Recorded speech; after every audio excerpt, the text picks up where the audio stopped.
Start Talking is down at the bottom. Make sure you put that in there. And let us begin with Cliff's third movie in the trilogy, Renaissance Man. Hey, do you know whose debut film this is as an actor? Can you guess which of the actors this is his first film? Mark Wahlberg. Mark Wahlberg, yes. Is it? Shows. Okay. All right. Well, Renaissance Man, a failed businessman, is hired by the army to teach a group of underachieving recruits in order to help them pass basic training. It's directed, of course, by Penny Marshall in this Penny Marshall trilogy. Written by Jim Bernstein, starring Danny DeVito, Gregory Hines, James Remar, Marky Mark, Dean Hardison. Dean Hardison from a different world. Stacey Dash is also in this movie. Gregory Hines. And Jr. Kane. And what's his face from Juice? Was the dude from Juice? The guy who's the general, Khalil Kane. but the colonel at the end. That's oh, I know who you're talking about. I don't remember his name. name. What was the question? The colonel who guy that gives the You mean Cliff Robertson? Yeah. Cliff Robertson, yeah. Clifford Parker Robinson the third, the only Clifford I had to look up to in movies. Is that his? I don't think I knew that was his name. Yeah. And by the way, Cliff Robertson played Uncle Ben in Spider-Man. Yes, he did. Yes, he did. So Definitely don't think that I don't have a lot of love for this man. A lot of love. For this movie, I thought it was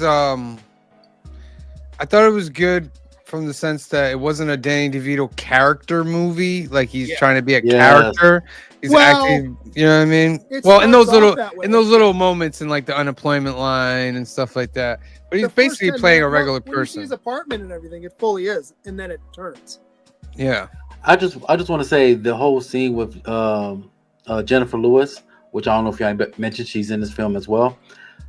Being in the unemployment office, my job when I was working in Detroit, I was working for an employment service, so I'm very familiar with that scene. I could actually tell y'all that's how it is. Similarly, like sometimes what we did was we had orientations and we do more one-on-one in offices, and work on resumes, changing people's emails and all that stuff.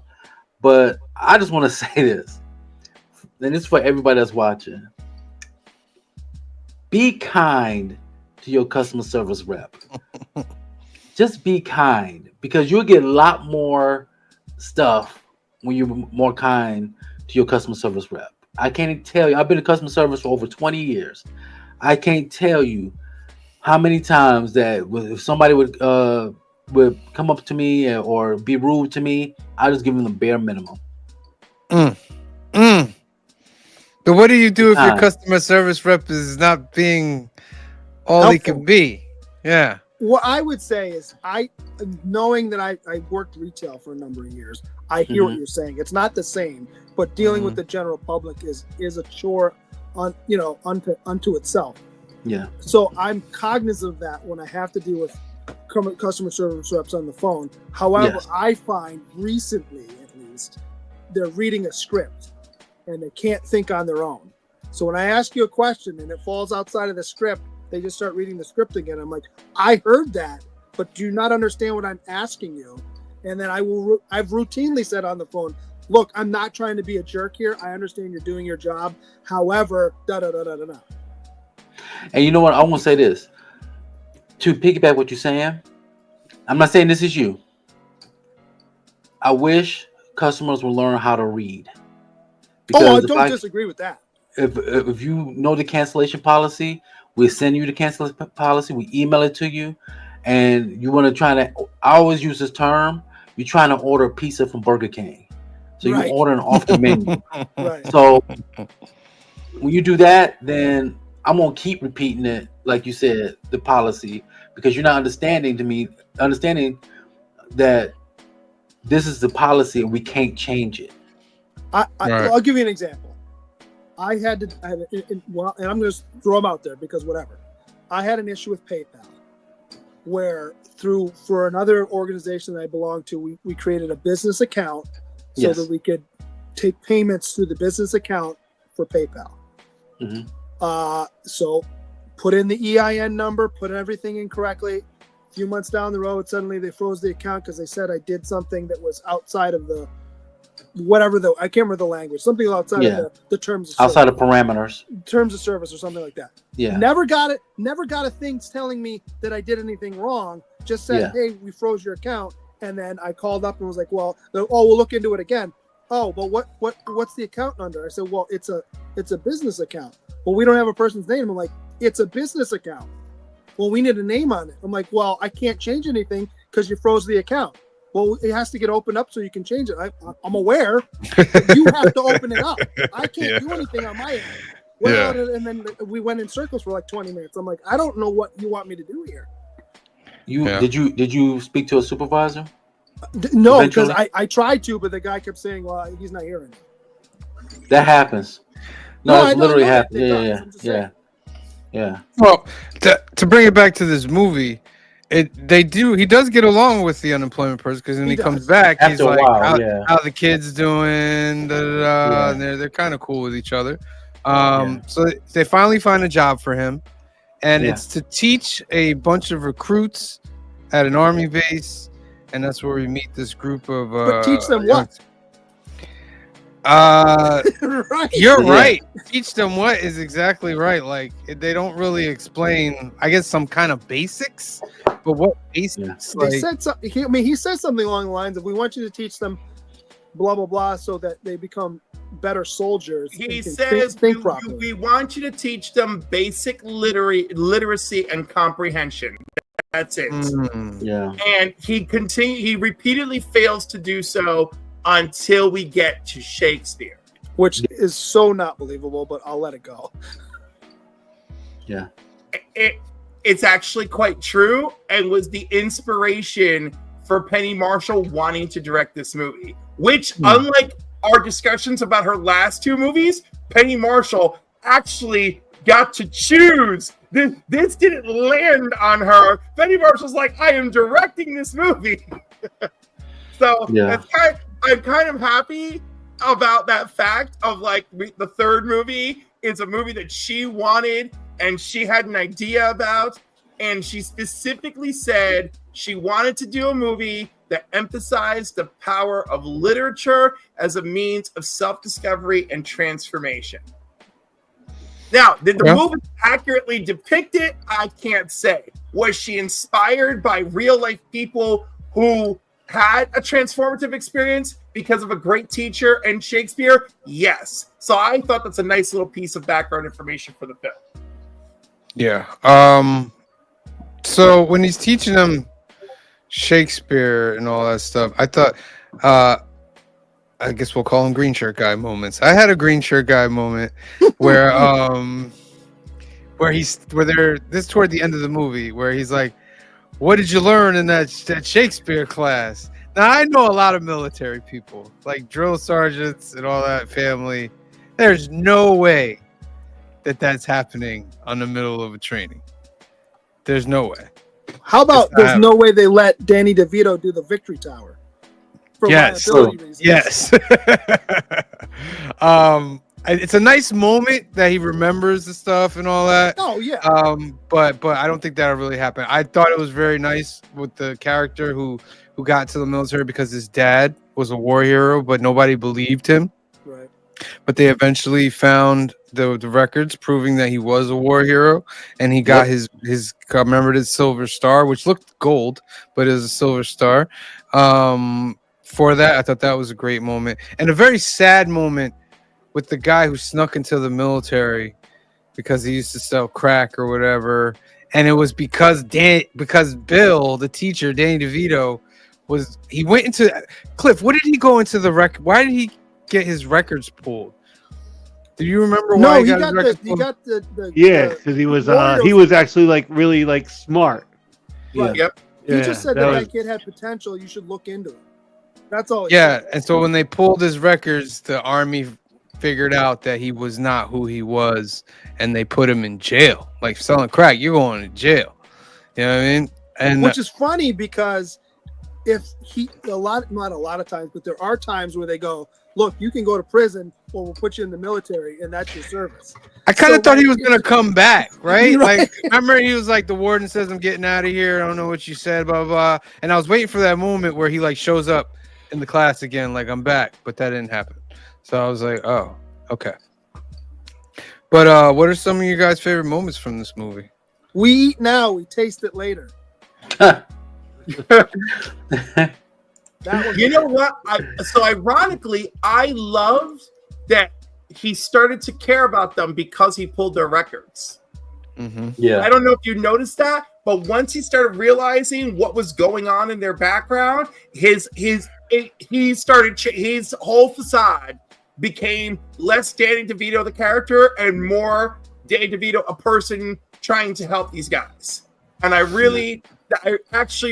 so funny that you brought up the record thing because I felt that was a very transformative moment in the movie for him, and all it required was him going, was just him reading over the paperwork and going, oh man, like, you know what I mean? Like I thought it was great. Yeah. Did you notice that the guy that he meets at the beginning is Sergeant Murdoch? That by the end of the movie, which is what, 6 weeks, he's suddenly Captain Murdoch. Yeah. Oh, I didn't notice that. And he's wearing captain. He's got a captain's insignia on his head cap the whole time. I'm like, well, that's that green sugar plot point. Yeah, I definitely noticed. I'm like, that's somebody. You caught it. You fixed it at the end of the movie, but you should have fixed it at the beginning. Yeah. Yes. Yeah, I liked it when he showed up late. Remember, he showed up late for the class. Yeah. And they gave up on him. Like, yeah.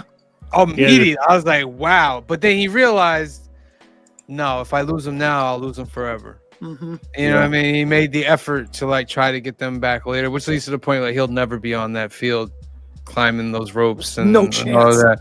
But it was a nice moment. And John's comic says, I think we need to continue the use of green shirt guy moment as a term in common usage. Absolutely. Hey, Absolutely. I'm happy to add to the lexicon. All right, couple more. Let's see a couple more things you guys like How before about we give our when numbers. they go across the border? It's You go not to that easy. And there's no way that conversation they had doesn't get that car stripped. Wait. They go to Canada though in '94. Like, I think it's wait. I can answer that because I'm born and raised in Detroit, and it is that easy to get to Canada going across. Well, maybe maybe there, but I tell you what, you try doing that in New York, no chance. Pre 9/11, it was easy. After 9/11, no chance. I'm just saying they were. He says to him, how long you going to be in Canada? And he says a couple hours. Then he says something really flippant to him. I'm like, you're a border patrol. They would have pulled you over and made you sit. That's how, even years ago, that was the case.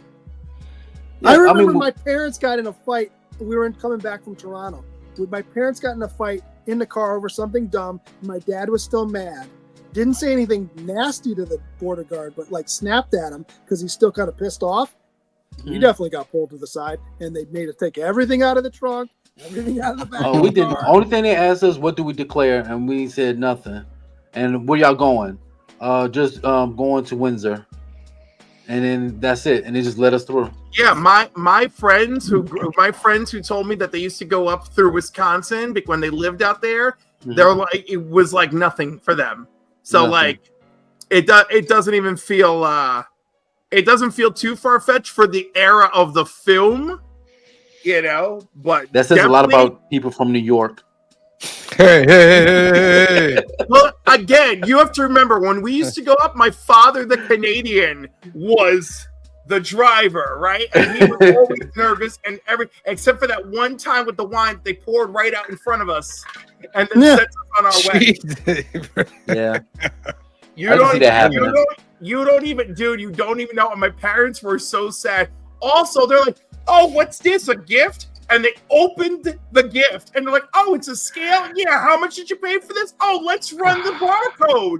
And they're like, yeah, you're gonna have to pay tax on this. Yep. So they dumped the wine in front of us. The scale, they made us pay tax, and when the guy called for somebody else and said it was a scale, they came running thinking these people, my parents were drug mules. And they're like, oh, this is a bathroom scale. She just told him you got a blender in the back. Oh my goodness. That's the second, that's the second Cliff Parent story for that film. Whenever we do, we got the border story now. The blender story. We got the swinger margarita story. Yeah, the swing. Oh, that poor. No. It's the other thing. Not margaritas. It's pina colada. Pina coladas. That's all right. Anything else? Anybody else got a moment in this movie? I like the part where he's like teaching them you got to read Shakespeare to like a beat. Because the kid just read it and it was like horrible. Oh, the rap thing. And all that. Don't remind me about that. But then, like it was funny because they had like that same like Shakespeare beat with John Mellencamp's ROCK in the USA going across the border. Yeah. So and how ridiculous are they dancing to that? Like, no way. I don't believe Marky Mark getting all excited for that song, first of all, and then Melvin, like, I don't know what kind of dance he's doing. All right, let's get some numbers on this movie. C. Bizzle, you're up first. I enjoyed this movie. This movie was when Stacey Dash was in it. This was a movie right before Clueless. After this movie, she did Clueless. This is before Clueless. This is before Clueless. Yeah. And then her downward spiral into madness begins after that. I agree. He had so many amazing stars. Like all the people we mentioned: Gregory Hines, Kadeem Harrison, Jennifer Lewis. So many good people. And like I said, I like this version of Danny DeVito more so than others. I would give this film a solid 7. 7. Okay. Mm-hmm. I will give this movie a 7.5.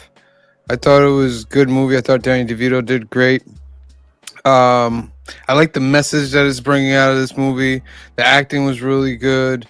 But just, it's just an okay movie. I'll give it a 7.5. Phil?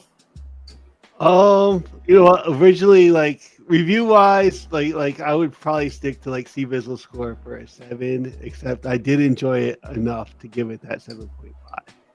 I didn't hate the movie. I think a 7.5 is a good fair number, which is a lot higher than the IMDb. Yeah, a lot higher. And Green Sugar, I did not give it extra points because this movie is based in the outskirts of Detroit. Green Sugar, what's your number? This movie didn't land for me at all. I thought DeVito was good. There's a couple moments in it. The stuff at the end was just too like cookie cutter dramatic. I didn't believe most of them. The big Shakespearean speech was like kind of.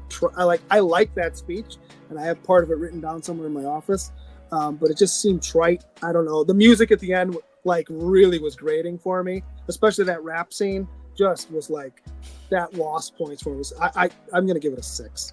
Okay, a 6. And finally, Clifford, what do you give your movie?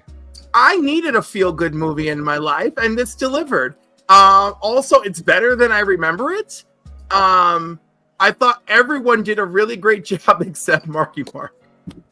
Yeah. But you know what? At least he looked cute. So but yeah, I'm gonna go with 7.5. Also at 7.5, it's like I would watch this movie again. So like that's always a good sign. Yeah. Well, at that total, it gives the council total of 7.1, defeating the IMDb a little bit higher rating. a little bit higher than the IMDb rating. So yeah, that ranks in decent place, and we approve. So get out there and watch Renaissance Man. Next week, C Bizzle starting his trilogy for the season of directors, and we are doing Cooley High. Oh my God, C Bizzle freaking busted out the time machine and was like, what? So intense how the energy glow. When my energy low, that's when my enemy show. I let my enemies know. I take my enemy's soul and burn my enemy's gold. Yeah, intent's amazing. Spider-Man villain, Clark Kent, Bruce Wayne, all the same villains. Joker's goblins, Luther's the president. Catwoman let the venom in. I'm dealing with these penguins that want me to kneel before Zod. It's a job for Castle. Through roads like a war machine to find Destro's castle. Xavier schools filled with fools, teaching young mutants how to misuse the powers with which we all fuse. America's frozen in ice. Wonder Woman's disappeared into the night. So Wonder Girl wanders through the years, wondering why no one can explain the tears. Causing havoc, seduced by Madeline, lost in limbo with magic. Black is like the brightest day. Where are the heroes? Soon as they get here, everything will be alright. I need a hero. Someone superhuman who can come and save my life. Crisis after crisis, suffering through annihilation. Resurrection of the righteous. Stole the signal from Soundwave as I fought off Ravage. My optimist was lying on the ground.